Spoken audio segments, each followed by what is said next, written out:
Hello mga ka-home bakers! So ito yung ginagawa kong cake na fondant na may Candyland theme para sa aking pamangkin. So second time ko na itong gumagawa ng fondant cake. So ito na, nag-crumb coat lang ako ng chocolate ganache dito sa aking chocolate cake. So ang ginamit ko dito na chocolate compound mga ka-home baker is ang Beryl's Dark Chocolate Compound. 1 kilo yung binili ko at tapos 750 grams lang yung mini-melt ko gamit ang water.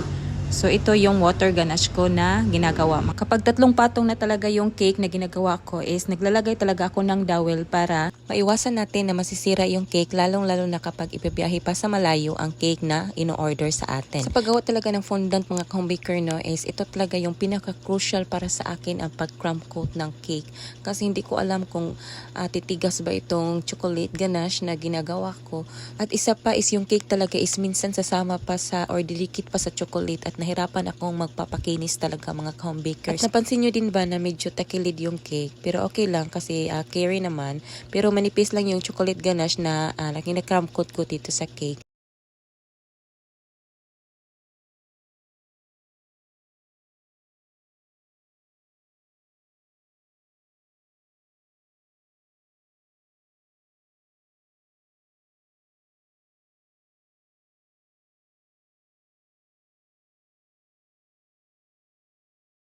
So ito na yung 1 kilong fondant icing na binili ko talaga. Kasi noong una is gumawa ko ng fondant icing. Is nagmo-moist talaga siya. Hindi ko alam kung bakit nagmo-moist siya, is kompleto naman yung ingredients na ginagamit ko. Kaya ngayon bumili na lang ako ng 1 kilong fondant icing. So ito ay 300 pesos only mga home baker.